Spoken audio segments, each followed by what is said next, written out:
అందరికీ నమస్కారం. నేను మీ బోధ యాదగిరెడ్డి, తుక్కుగూడ మున్సిపాలిటీ అదే మరియు బీజేవైఎం రంగారెడ్డి జిల్లా ఉపాధ్యక్షుడిని. ముందుగా దేశ ప్రజలందరికీ వక్ఫ్ బోర్డ్ బిల్లు పాస్ అయినందుకు అందరికీ శుభాకాంక్షలు తెలియజేస్తూ, ఏదైతే 2024-25 లోక్సభలో ఏదైతే ఈ దేశానికి పట్టినటువంటి చీడ ఏదైతే కాంగ్రెస్ ప్రభుత్వం తీసుకున్నటువంటి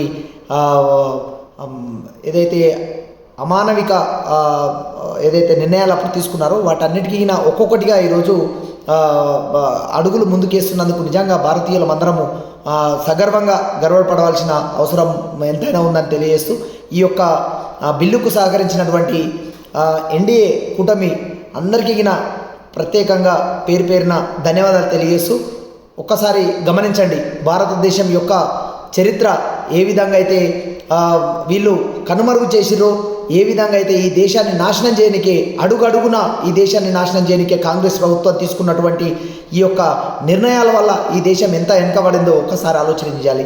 అందులో భాగంగా ఈ ఒక్కొక్క అడుగులుగా నిజంగా ఎన్డీఏ ప్రభుత్వం వచ్చిన తర్వాత ఒక్కొక్కటి అడుగులుగా 370 ఆర్టికల్ కావచ్చు, సిఏఏ చట్టం కావచ్చు, అదేవిధంగా మనకు ఒక్కొక్కటిగా రామమందిర నిర్మాణం కావచ్చు, ఈరోజు దాదాపుగా వక్ఫ్ బోర్డు ఇష్యూ కావచ్చు. వక్ఫ్ బోర్డు అనే చట్టాన్ని ఎంత దుర్మార్గంగా ఈ యొక్క కాంగ్రెస్ ప్రభుత్వం ఈ యొక్క చట్టాన్ని చేసిందో ఆ రోజున్న పరిస్థితుల్లో ఈ యొక్క దేశంలో వక్ఫ్ బోర్డు ఏదైతే వాళ్ళందరూ వచ్చేసి ఈ భూమి వక్ఫ్ బోర్డుదని ఖాళీ వాళ్ళు ఒకసారి ప్రకటిస్తే చాలు, ఆ భూమి ఆ రైతు ఆ జీవితాంతం కష్టపడి కోట్ల చుట్టూ తిరగాల్సినటువంటి దుర్భరమైనటువంటి పరిస్థితి చేసినటువంటి ఈ కాంగ్రెస్ ప్రభుత్వం ఈరోజు ఒకటిగా నాటకాలు బయటపడతా ఉంటే, నిజంగా ఈ దేశంలో ఉంటూ ఈ దేశం తిండి తింటూ ఈ దేశం గాలి పీల్చుకుంటూ వేరే దేశాలకు మద్దతు ఇచ్చే ఏదైతే మూర్ఖమైనటువంటి ఆలోచన చేసిందో ఈ కాంగ్రెస్ ప్రభుత్వం ఒక్కసారి ఆలోచన చేయాలి. ఈ రోజు ఉన్నటువంటి కాంగ్రెస్ నాయకులను ఒకటే అడుగుతా ఉన్నాను నేను ఇక్కడ నుంచి, ఆ రోజున్న పరిస్థితుల్లో ఈ దేశాన్ని 1947లో ఈ దేశాన్ని రెండుగా విభజించి భారతదేశంలోని ఉన్న ఒక భాగాన్ని పాకిస్తాన్గా విడదీసి భారతదేశంలో ఉన్న వాళ్ళందరూ ఏదైతే ముస్లింలందరూ పాకిస్తాన్లో బతకాలి, ఈ దేశంలో ఉన్న హిందువులందరూ భారతదేశంలో బతకాలని చెప్పేసి దేశాన్ని రెండు భాగాలుగా విభజించి ఆ రోజున్న పరిస్థితుల్లో పాకిస్తాన్ ఏమో ముస్లిం దేశంగా ప్రకటించి ఈ దేశాన్ని సెక్యులర్ దేశంగా ప్రకటించినటువంటి ఈ కాంగ్రెస్ పార్టీ ఈరోజు మళ్ళా ఏదైతే ముస్లింల కోసం వేరే దేశాన్ని ప్రకటించినటువంటి ఇదే కాంగ్రెస్ పార్టీ ఈరోజు ఈ దేశంలో అప్పుడున్న వాళ్ళ ప్రభుత్వంలో వక్ఫ్ బోర్డుకు చట్టం చేసిందంటే ఎంత దుర్భరమైన స్థితి ఒక్కసారి ఆలోచన చేయండి. సిగ్గుండాలి ఒక్కొక్క హిందువులకు అన్నుండే కాంగ్రెస్లో ఉండే హిందువులకు ఒక్కొక్కరికి సిగ్గుండాలి.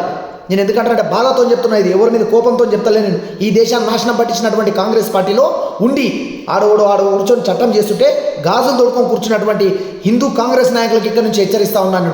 ఈరోజు మీరు చూసినట్టయితే జేడీయూ పార్టీ ఉన్నటువంటి నితీష్ కుమార్ పార్టీ ఈరోజు ఎన్డీఏ కూటమి ఏదైతే వక్ఫ్ బోర్డుకు మద్దతు ఇస్తే అందున్నటువంటి ముస్లింలు 5 మంది ముస్లింలు ఉంటే రాజీనామా చేసేసిరు. వాళ్ళ పదవికి సిగ్గు తెచ్చుకోండి. ఒక్కొక్క నాయకులు రాజీనామా చేసేసి మేము వక్ఫ్ బోర్డుకు వ్యతిరేకం అనేది అయితే రాజీనామా చేసేళ్ళిరో ఈరోజు హిందువులు దాదాపుగా ప్రతి పార్టీలో ఏదైతే ఈరోజు వక్ఫ్ బోర్డుకు ఆపోజిట్గా చెప్పినటువంటి ప్రతి పార్టీలో 90% మంది హిందువులు ఉన్నారు, ఎంపీలు ఉన్నారు. ఒక్కసారి ఆలోచన చేయండి.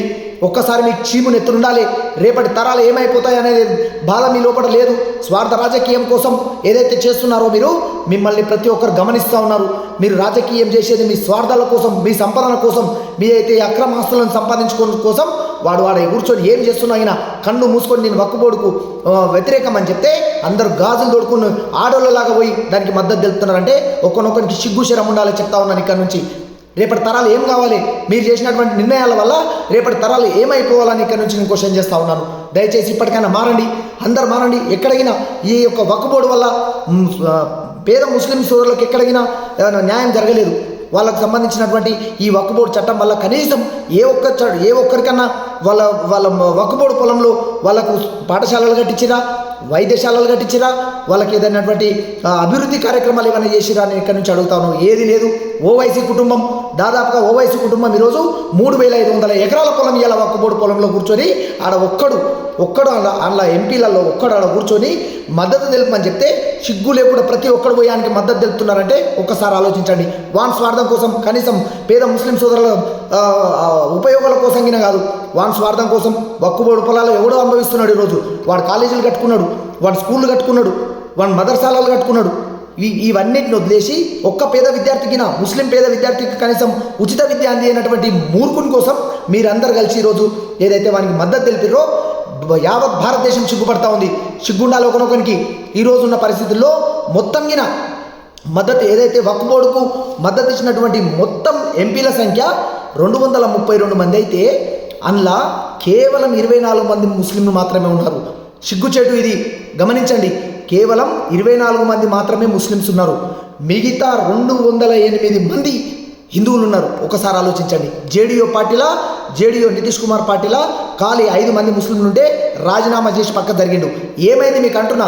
వాళ్ళు అధర్మం కోసం చేస్తూ ఉన్నారు. వాళ్ళు ఈ ఒక్కబోడు తప్పు చట్టం అని తెలిసినా కూడా వాళ్ళు దీనికి మద్దతుగా, మా ధర్మానికి మేము సపోర్ట్ ఉంటామని చెప్పేసి మద్దతుగా రాజీనామా చేస్తే ఈరోజు ఈ చట్టం నిజానికి ఈ చట్టాన్ని తీసేయడం కరెక్ట్ అని తెలిసినా కూడా ఒక్కడిగినా దీనికి మద్దతు తెలపడం సిగ్గుచేటు.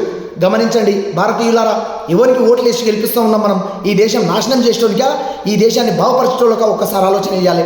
ఎన్డీఏ ప్రభుత్వం వచ్చిన తర్వాత తీసుకున్నటువంటి ఈ యొక్క నిర్ణయాలు రేపు పొద్దుగాల భారతదేశం అడుగడుగున ముంగటికెళ్ళేటువంటి కృషి చేస్తూ ఉంటే ఈ దేశాన్ని ఇంకా దుర్భరమైన పరిస్థితి తీసుకుపోవాలి.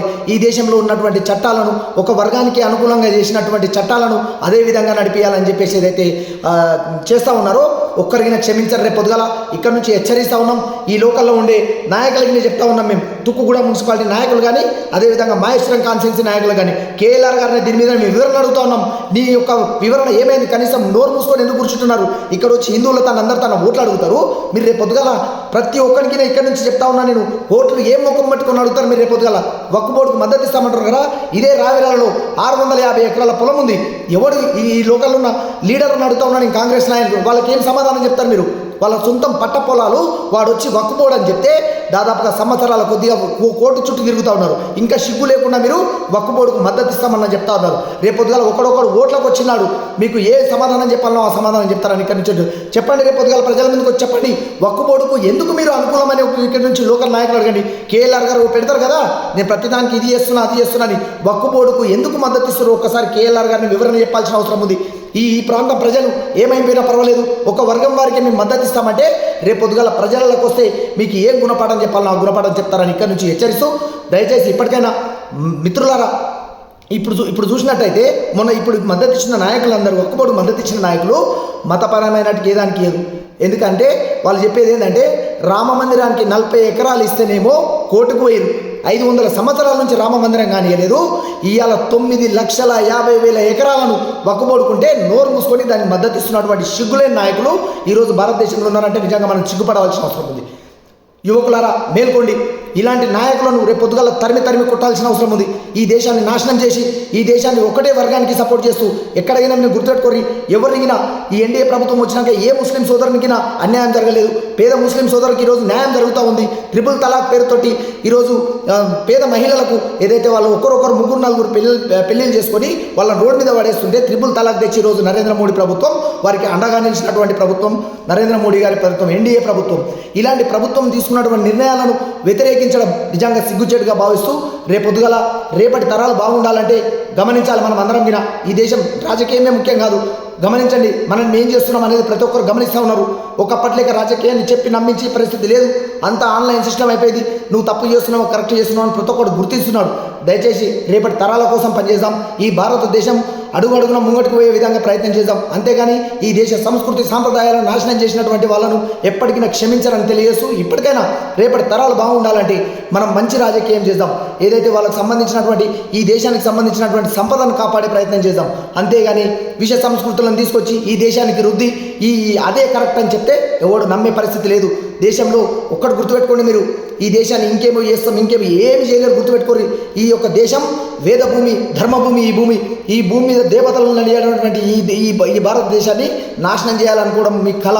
దాదాపుగా 2000 సంవత్సరాలు మీ వాళ్ళందరూ పరిపాలించినప్పటికీ ఏ ఒక్కడిగినా ఈ దేశాన్ని ఏం చేయలేకపోయారు. ఇప్పటికినా ఏం చేయలేరు, గుర్తుపెట్టుకోండి. కాకపోతే ఇబ్బందులు పెట్టొచ్చు, ఈ దేశంలో ఉన్న ప్రజలను ఇబ్బంది పెట్టొచ్చు, ఈ దేశంలో ధర్మం కోసం పాటుపడుతున్న వాళ్ళను జైల్లోకి పంపించచ్చు, మీరు కష్టపెట్టొచ్చు, చంపొచ్చు. అంతేగాని ఇంకా ఈ ఒక్క అడుగు ముందుకు వెళ్ళి మీరు ఏం చేయలేరని ఇక్కడ నుంచి హెచ్చరిస్తూ ఉన్నాం. ఎందుకంటే ఈ దేశం యొక్క గొప్పతనం, ఈ దేశం యొక్క ధార్మికత, దైవం నడియాడనటువంటి ఈ భూమిని ఎవ్వడిగినా ఇంచుకినా ఏం గదిలేడని ఇక్కడ నుంచి హెచ్చరిస్తూ, దయచేసి యువకులారా మేల్కోండి. ఈ దేశంలో ఏం జరుగుతుంది, కరెక్ట్ ఏం జరుగుతుంది, తప్పేం జరుగుతుంది, ఎవరు కరెక్ట్ చేస్తూ ఉన్నారు, ఎవరు తప్పు చేస్తూ ఉన్నారు, ఒక్కసారి ఆలోచించి మనం ముంగటికి వెళ్ళాల్సిన అవసరం ఉంది. ఇలాంటి నాయకులందరినీ ప్రశ్నించకపోతే రేపు పొద్దుగాల మన భవిష్యత్తు అంధకారం. ఒక్కడిగినా ఈ దేశం కోసం కానీ ఈ సమాజం కోసం పనిచేసే నాయకుడు కాదు, తమ స్వార్థం కోసం ఏదన్నా కానీ వాడు కూర్చొని వాడు ఒక్కడు నేను వక్కుబోడుకు సమాధానం అంటే ఈడున్న వాళ్ళందరికీ చీమనెత్తురుగా వచ్చిందా అని అడుగుతా ఉన్నాం. మీరు బయటికి వెళ్ళండి, వాడిని దిష్టి బొమ్మలు దగ్గర చేయండి. నువ్వు ఎట్లా చెప్తావురా, నువ్వు ఒక్కరు మా కాంగ్రెస్ పార్టీ అంటే మేమందరం ఉన్నాము, మా మనోభావాలు దెబ్బతింటుంటే నువ్వు ఎందుకు ఈ విధంగా చెప్తావు అని ఒక్కడికి బయటికి వెళ్ళలేకపోవడం నిజంగా దౌర్భాగ్యమైన పరిస్థితి. మీ లోపల లేదా ఈ వక్కుబోడుకు కాంగ్రెస్ పార్టీ మద్దతు తెలుపుతున్నట్టు ఇది తప్పని మీ అందరికీ తెలియదా? ఎందుకు ఆయన తెలిసినా ఆయన నోరు మూసుకొని కూర్చున్నాను నేను ఇక్కడి నుంచి అడుగుతా ఉన్నాను. దయచేసి గమనించండి, కాంగ్రెస్లో ఉన్న నాయకులు మంచి నాయకులను నేను అడుగుతా ఉన్నాను. దయచేసి మీరు గమనించండి. ఎవడో ఒక్కడ ఆడ కూర్చొని నేను పార్టీ పెద్దను, నేను తీసుకున్నదంతా అందరు వినాలంటే తప్పది. రేపు పొద్దుగాల మా పార్టీలోకి చెప్తా ఉన్నాం, ఎవడన్నా ఒకటి తప్పు చేస్తే ఖచ్చితంగా నిలదీసేటటువంటి ధైర్యం మా లోపల ఉన్నది. ప్రతి ఒక్క పార్టీ లోపల కావాలి. ఇది టీఆర్ఎస్ పార్టీ, కాంగ్రెస్ పార్టీ గాజులు దొడుకున్న వాళ్ళు లేక మేము మద్దతు ఇస్తున్నాం వక్కుబోర్డు కంటే సిగ్గు శరం ఉండాలి ఒకరొకరికి. ఏం జరుగుతుందని తెలిసినాకైనా అందరికీ ఇంకా మీరు ఏమనుకుంటారంటే అందరికి తెలియదు అనుకుంటారు. ఈ వక్కుబోర్డు చట్టం అంటేది, ఈ వక్కుబోర్డుని ఎందుకు తీసుకొచ్చారు అందరికీ తెలుసు. ఇంకా నాటకాలు ఆడడం కుదరదు. ఇప్పటికైనా గమనించండి. ఇంకేమైనా మంచి చట్టాలు ఉంటే ఈ దేశానికి మంచి కలిగించే చట్టాలు ఏమైనా ఉంటే తీసుకొచ్చి వాటికి మద్దతు తెలపాల్సిన అవసరం ఉందని ఇక్కడ నుంచి మేము మిమ్మల్ని కోరుతూ, ఒకవేళ మీరు తీసుకోకపోతే ఎక్కడగినా ఏదిగినా ఆగదు. మంచి పని ఏదో జరుగుతుంది కంపల్సరీ. నరేంద్ర మోడీ వచ్చిందే ఈ దేశాన్ని బాగు చేయడానికే, ఎవడికి ఆపలేడని ఇక్కడి నుంచి తెలియజేస్తూ మరొకసారి యువకులారా ప్రతి ఒక్కరిగినా ఈ దేశం మంచి కోసం ఆలోచన చేసి ముంగటికి వెళ్దామని తెలియజేస్తూ ముగిస్తున్నాను. భారత్ మాతాకి జై. ధన్యవాదాలు.